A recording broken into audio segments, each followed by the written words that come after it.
बारिश में खुले खेत में सोने वाला ससुराल। कितनी बढ़िया हवा चल रही है। दिन में आज बारिश जो हो गई थी। सच में खुले में सोने का तो मजा ही कुछ और है। तभी तो हमने खेत में घर बनवाया है, ताकि हम रात को खेत में सो सके। ऐसी नींद आती है ना, जैसे कि मैं जन्नत में हूँ। अब तो हमें खुले में ही सोने की आदत हो गई है। अंदर तो दम घुटता है हमारा। राकेश का पूरा परिवार हर रात तारों की छांव में खेत में सोया करता था। वक्त गुजरता है और कमल की शादी रवीना नाम की लड़की से हो जाती है और शादी की पहली रात। अरे भाभी चलो हम बाहर सोते हैं। कैसी बातें कर रही हो, मैं नई बहू हूँ, मैं बाहर कैसे सो सकती हूँ। बहू बाहर सोना ही पड़ेगा, वैसे भी लाइट नहीं है और अंदर तो बहुत ज्यादा गर्मी लगेगी। कैसे लोग हैं ये, नई नवेली बहू को बाहर सुला रहे हैं, पर अब लाइट भी तो नहीं है। क्या करूं, मजबूरी में हाँ ही करना पड़ेगा। भाभी सोच क्या रही हो, चलिए ना, वैसे भी बहुत थक गए हैं, अब आराम करना है हमें। अब रवीना बोलती भी तो क्या बोलती, बेचारी मन मारकर सभी के साथ बाहर सो जाती है, लेकिन पूरी रात उसे नींद नहीं आती। मुझे तो नींद ही नहीं आ रही है। सब कितने मजे से खर्राटे मारकर सो रहे हैं और एक मैं उल्लू की तरह जाग रही हूँ। ये कब सुबह होगी। बेचैनी से रवीना की पूरी रात निकल जाती है। अगली सुबह उर्मिला अपनी नई बहू से बची कुची रस्में करवाती है। लो भाई, अब सारी रस्में पूरी हो गई, अब कोई रस्म नहीं बची है। तो जल्दी से मुझे मेरा कमरा दिखा दीजिए, मुझे थोड़ा सा आराम करना है। वो तीसरे नंबर का कमरा आपका है भाभी। पर तुम कमरे में जाकर करोगी क्या? हम तो कमरों का इस्तेमाल करते ही नहीं हैं। ये कमरे तो हमने बस ऐसे ही बना लिए हैं, क्योंकि हमारा सोना बैठना सब कुछ तो बाहर खेत में होता है। मैं थोड़ी देर में आराम करके वापस आ जाती हूँ। रवीना कुछ देर आराम करने के लिए कमरे में चली जाती है। रात के खाने के बाद रवीना देखती है कि आसमान में बादल हो रहे हैं और हल्की बारिश हो रही है, और ऐसे में पूजा और उर्मिला दोनों बाहर बिस्तर बिछा रही हैं।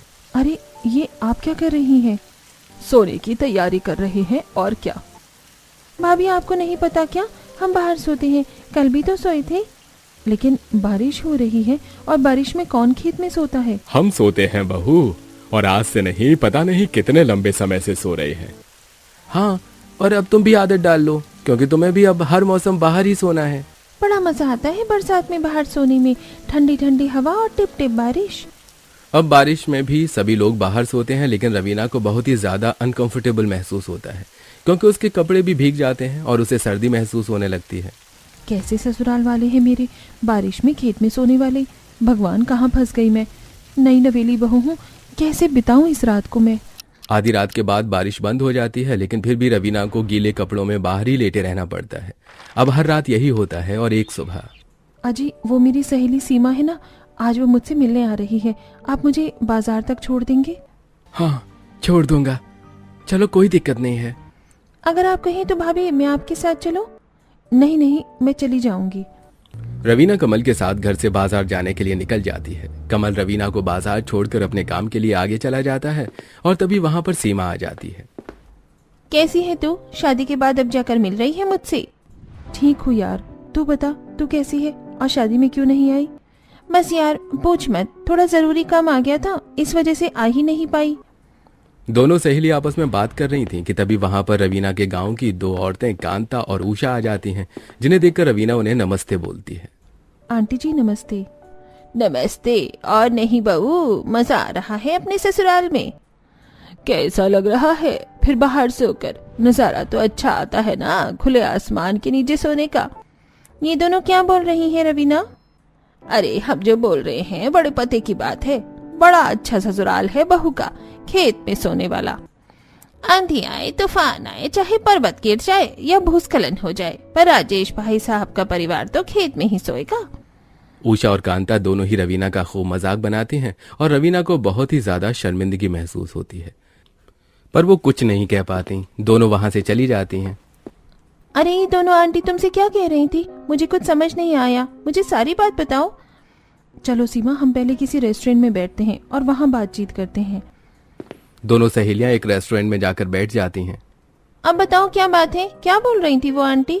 अरे सही बोल रही थी, मेरी ससुराल वाली ना रात को बाहर सोते हैं यार, चाहे बारिश आए चाहे आंधी। तू पागल वागल हो गई है क्या? वो बाहर सुलाते हैं और तू सोने के लिए राजी हो गई? तो और क्या करूं, अपने ससुराल वालों का सिर फोड़ दूं? अरे यार, तू आज के जमाने की पढ़ी लिखी लड़की है, तू अपने लिए आवाज उठा सकती है, तू बोलती क्यों नहीं अपने ससुराल वालों को? कैसे बोलूं यार, अभी तो ठीक से महीना भी नहीं हुआ है शादी को, और फिर ससुराल वाले कहेंगे कि नई बहू जुबान चलाती है। अरे अपने लिए कुछ अच्छा करने में जुबान तो चलानी ही पड़ेगी। तो मेरी इतनी हिम्मत वाली दोस्त है, तू कैसे ऐसे हार मान सकती है? तो मैं क्या करूं यार, तू बता ना। अच्छी मुसीबत पड़ी हुई है मेरे गले में।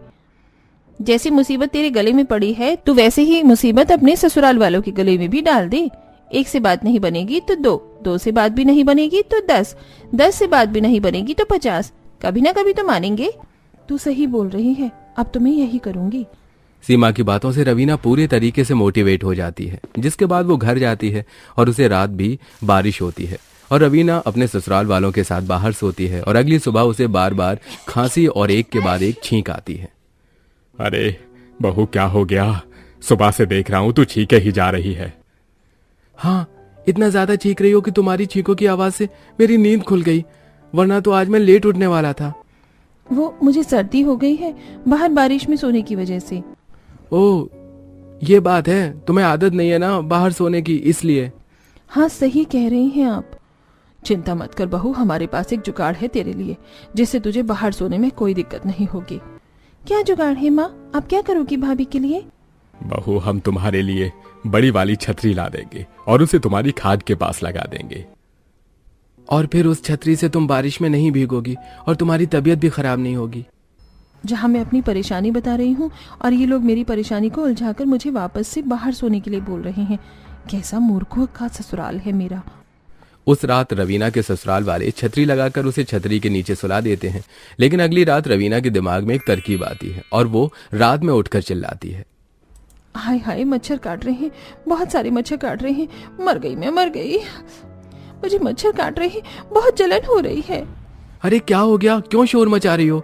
आराम से सो जाओ ना। मुझे मच्छर काट रहे हैं, बहुत मच्छर हैं यहाँ पर, अंदर चलिए ना। बहू, थोड़ा हौसला रखो, हम अभी तुम्हारी समस्या का समाधान कर देते हैं। राजेश और कमल अंदर से मच्छरदानी लेकर आते हैं और दोनों मिलकर सभी के लिए मच्छरदानी लगा देते हैं। ले बहू, अब हो गया तेरे मच्छरों का भी अंत, अब कोई मच्छर नहीं घुसेगा तेरी मच्छरदानी के अंदर तुझे काटने के लिए। हाँ ठीक है, अब तो मच्छर नहीं काटेंगे। तो अब आप आराम से सो जाओ भाभी, बड़ी नींद आ रही है हमें।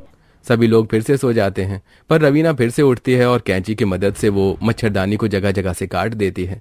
अगली सुबह मच्छरदानी का ये हाल देखकर सभी लोग हैरान हो जाते हैं। अरे ये कैसे हो गया, रात को तो मच्छरदानी बिल्कुल सही थी। लगता है माँ जी, आंधी तूफान से ये सब कुछ हो गया, मच्छरदानी फट गई पूरी की पूरी। कमाल हो गया, पहले तो कभी ऐसा नहीं हुआ। पहले कभी आपने मच्छरदानी लगाई भी नहीं होगी ना, इसीलिए कहती हूँ हमें घर के अंदर सोना चाहिए। चलो कोई बात नहीं, नई मच्छरदानी खरीद लेंगे। हाँ कोई दिक्कत नहीं, वैसे भी ये काफी ज्यादा पुरानी हो गई थी। रवीना की ये ट्रिक फेल हो गई। अब रवीना दूसरी मुसीबत खड़ी करने की सोचती है और वो बाजार से एक डिब्बे में बहुत सारे बिच्छुओं को डरते डरते घर लेकर आती है। ओह माँ, ये बिच्छू तो बहुत गंदे हैं। ओह! रात को उन बिच्छुओं को चारपाई के पास छोड़कर शोर मचाती है। बिच्छू आ गए, बिच्छू आ गए, भगवान बिच्छू, हे बिच्छू, हमें काट लेंगे ये सब, उठो जल्दी जल्दी, देखो यहाँ पर कितने सारे बिच्छू हैं। अरे तुम फिर से शोर मचाने लग गई, कहाँ? बिच्छू दिखाओ। वो रहे देखो। घबराओ मत बहू, ऐसे बिच्छू तो हमने पता नहीं कितने देखे हैं, अभी इन्हें हटा देते हैं। हाँ, डरने की कोई बात नहीं है, ये बिच्छू और बाकी कीड़े मकोड़े तो आते जाते रहते हैं। कमल और राजेश मिलकर सारे बिच्छुओं को वहां से भगा देते हैं। ऐसे कैसे लोग हैं ये, कोई भी मुसीबत खड़ी कर लो सारी मुसीबत का हल निकाल देते हैं।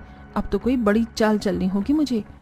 रवीना अपना दिमाग दौड़ाती है और अगली रात जब सभी सो गए थे तभी रवीना अपने मुंह से भेड़िए की आवाज निकालती है।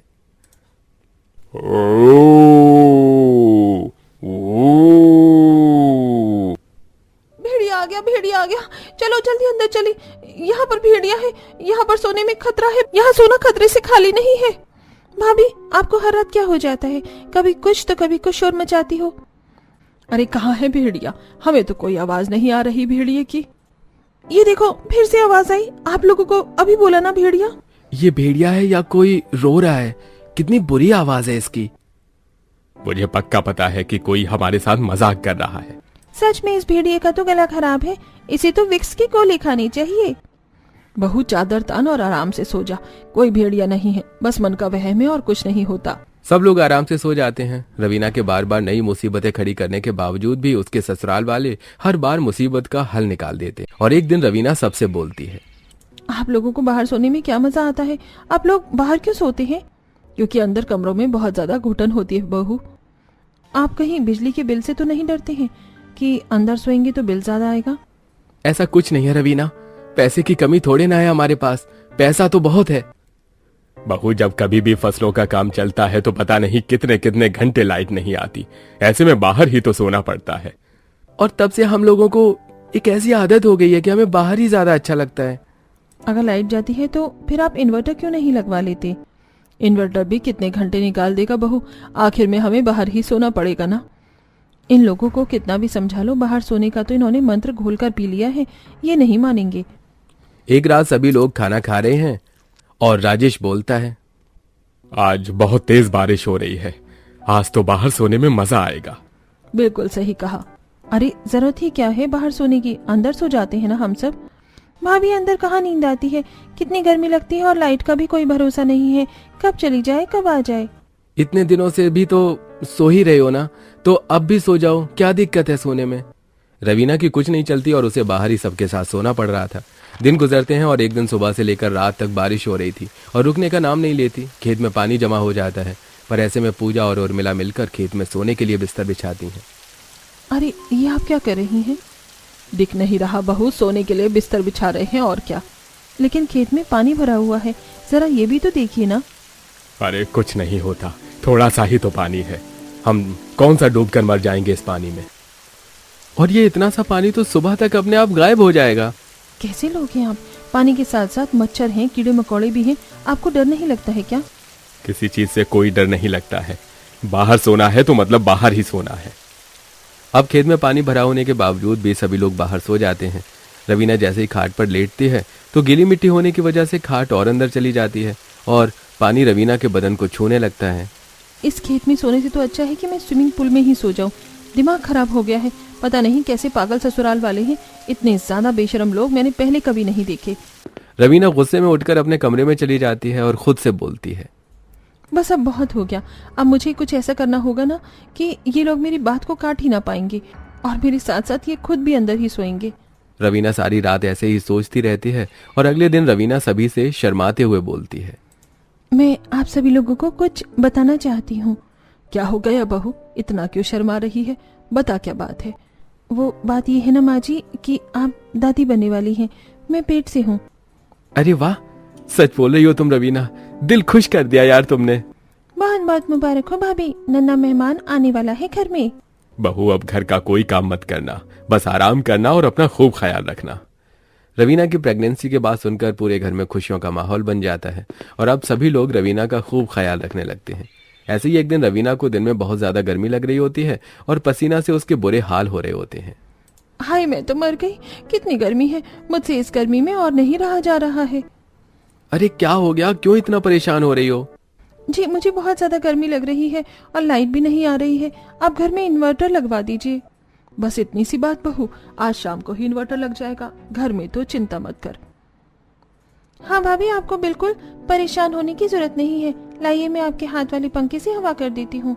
पूजा अपनी भाभी को हाथ वाले पंखे से हवा करने लगती है और उर्मिला अपनी बहू के लिए नींबू पानी बनाकर लाती है और शाम तक घर में इन्वर्टर भी लग जाता है। लेकिन गर्मी अब और ज्यादा बढ़ जाती है और रवीना अब घर में एसी की डिमांड करती है। अगर बहू चाहती है कि घर में एसी लग जाए तो एसी भी लगवा देगी, कौन सी कमी है पैसे की घर में। ठीक है, तो मेरा एक दोस्त है, उसका काम है एसी लगाने का, मैं उससे बोल देता हूँ, वो घर में एसी लगा जाएगा। भाभी अब तो आपको बिल्कुल गर्मी नहीं लगेगी, ठंडक में आराम से सोना। हाँ बहू, अब बस परेशान नहीं होना है तुझे, तेरी आने वाली संतान एकदम भली चंगी होनी चाहिए। सब कुछ होता देखकर रवीना को बहुत अच्छा लग रहा था। रवीना जो भी बोलती थी सभी लोग उसकी बातों को मिनट में मान लेते थे। ऐसे ही एक दिन बाहर बारिश हो रही होती है और सभी लोग बाहर सोने की बात करते हैं। नहीं नहीं, मैं बाहर नहीं सोऊंगी। पर क्यों, क्या हो गया बहू, क्या दिक्कत है बाहर सोने में? अरे माँ जी, मैं बाहर कैसे सो सकती हूँ, बाहर बारिश है, अगर मुझे सर्दी जुकाम हो गया तो मेरे पेट में पल रहे बच्चे पर भी तो उसका असर होगा। बात तो सही बोल रही हैं भाभी। और वैसे भी डॉक्टर ने मुझे मना किया है कि मुझे ज्यादा ठंडक में या फिर खुले में ऐसी जगह से थोड़ा परहेज रखना है ताकि मेरी तबीयत खराब ना हो। तो फिर अब क्या करें, तुम ही बताओ। एक काम करो, आप सब लोग बाहर सो जाओ, मैं अंदर सो जाती हूँ। नहीं नहीं बहू, ऐसी हालत में हम तुझे अकेले अंदर कैसे छोड़ सकते हैं। एक काम करते हैं, हम बहू के साथ अंदर ही सो जाते हैं।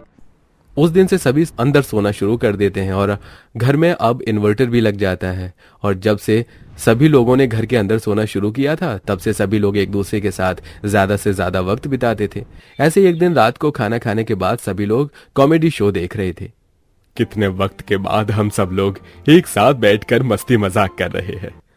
हाँ पापा, कितना बढ़िया लग रहा है ना। बाहर तो हमें इतना समय मिलता ही नहीं था। सच में परिवार के साथ बैठकर कोई चीज करने का तो अपना ही मजा है। तभी तो मैं आपसे कहती हूँ कि अंदर सोना चाहिए। भाभी जल्दी से एसी ऑन कर दो ना। रवीना जल्दी से एसी ऑन कर देती है और सब अब घर के अंदर का माहौल बिल्कुल ठंडा हो जाता है। और इस एसी की हवा में तो और भी ज्यादा मजा आता है, बाहर से भी ज्यादा अच्छा लग रहा है यहाँ पर। सब लोग हंसते मुस्कुराते हुए अक्सर दिन बिताने लगे। अब सभी लोगों का रात का खाना खाना हो, शाम की चाय पीना और ऐसी ही कई चीजें घर के अंदर चलने लगती हैं, जिससे सभी लोगों में पहले से ज्यादा एकता और प्यार बढ़ने लगता है।